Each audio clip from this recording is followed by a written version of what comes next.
Por um tempo na minha vida eu me senti meio cobaia de Deus, sabe? Parecia que Deus queria testar várias coisas e aí ele me escolheu para testar se dava certo ou não.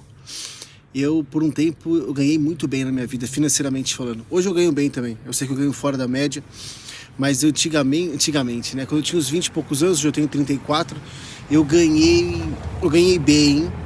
Só que o dinheiro chegava na minha mão de uma forma muito mais fácil, pelo menos é assim que eu imaginava. Mais conforto eu tinha, é óbvio. Andava com um carro melhor, porque gastava com isso. Morava melhor, também porque gastava com isso, mas enfim. E eu me sentia um pouco disso, porque uma hora eu pedi muitas coisas a Deus e batalhei por elas. Porém, quando essas coisas chegaram, não foi do jeito que eu queria.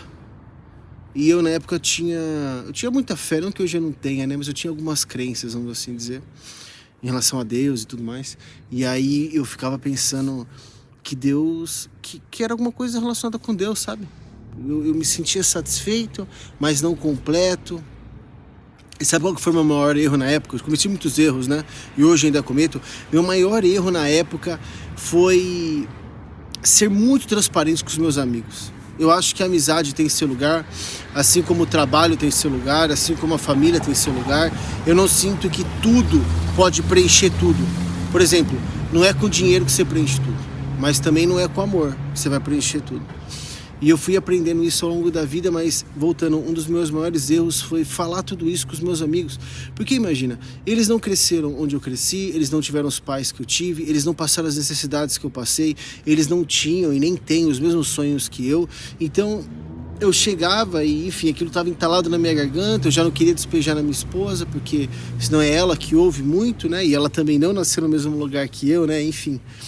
E aí eu achava que o lugar da amizade era esse, era falar aquilo que a gente sentia. E quando eu falava isso com os meus amigos, eles vinham com um feedback completamente diferente que o meu. Não, Guilherme, não é assim que as coisas funcionam, não sei o quê. E começaram a dar as perspectivas da vida deles. E eu ficava pensando, mano, isso acontece comigo, mano. Eu de fato sou uma cobaia de Deus, porque toda vez que eu falo alguma coisa para eles não sabem como é, eles não sentem o que eu sinto. Enfim, eu quero dizer com tudo isso, escolher as amizades é uma das coisas mais difíceis que tem na vida, mano. Você pode exagerar e achar que seus amigos são tudo pra você. Você também pode menosprezar e achar que não deve andar com ninguém. Até hoje, foram poucas pessoas no qual eu abri algumas coisas em relação a assuntos, ok? Onde as pessoas me compreendessem bem. Eu acho que é pontual, mano. Eu sei que é muito ruim falar isso pra você, né? Você tá crescendo, você tá querendo construir família, você tá querendo comprar, uma baita de uma nave, realizar os seus sonhos. E às vezes você tá achando que pode contar com seus amigos, você não pode, mano. Você tem que contar só com você. Porque os seus amigos não vão te entender assim como você não vai entender eles também. E quando eu comecei a parar de falar das pessoas, daquilo que eu sinto, e começar a procurar mais outras pessoas, começar antes de abrir aquilo que eu tinha na minha vida em relação aos meus questionamentos, eu comecei a observar um pouco mais. Em vez de já logo chegar falando, observa. E quando você observa, você entende as intenções, você entende o que a pessoa viveu, o que ela não viveu. E a partir daí eu fui começando a encontrar, né, as pessoas que partilhavam um pouco da minha história.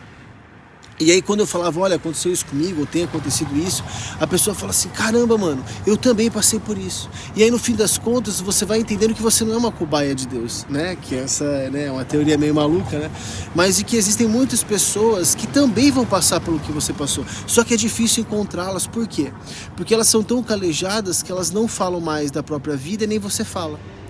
Então por isso que é difícil encontrar. As pessoas não estão aí, de boca aberta. Só pra vocês entenderem uma coisa, teve um amigo meu, na época eu fui bem amigo, hoje já não tenho contato há mais de 7, 8 anos, e nós tínhamos uma roda de amigos assim, e ele queria ser muito influenciador, imagina, tipo aí há uns 10, 11 anos atrás, né?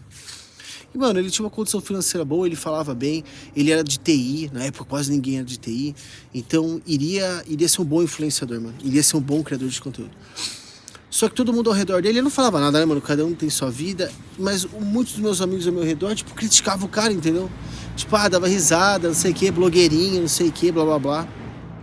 Eu me afastei dessas pessoas uns anos depois. E ele ficou um bom tempo ainda, hein, sendo amigo dessas pessoas. Hoje ele não é mais amigo. Eu tenho pessoas que eu sigo no Instagram que também são amigos deles, enfim, então... E hoje eu stalkeei. Minha esposa falou, você viu que fulano tá criando conteúdo? Eu falei, mentira, velho. Entrei no Instagram dele e tava criando conteúdo. E eu pensei, quanto tempo, hein, meu? 9 anos depois. Às vezes passou o time, às vezes não passou, às vezes tem oportunidade. Eu acho que as oportunidades existem em vários lugares. Mas era pra ele estar estourado já. E ele só não avançou porque os amigos em volta na época deram risada. Enfim. Você não é cobaia de Deus. Há vários bagulho que você passa, que eu passo, que todo mundo passa. Mas você tem que fechar um pouco mais a boca e observar para quem você fala isso. Se você não quer sentir um ET, sentir mal, fecha a boca, mano. Observa, vê os detalhes. Vê o que eles sonham, pergunta, mano. Aprende a conversar. Muitas vezes, eu só falava. E quando a amizade é perguntar. Quer conhecer alguém? Pergunta, mano. Pergunta de tudo. Se a pessoa começar a responder e começar a compartilhar aquilo um pouco mais da vida dela, sobre sonhos, aquilo que passou e que não passou, a partir desse momento, você começa a entender se você abre aquilo que são os seus questionamentos, as suas dúvidas, os seus sonhos, ou não.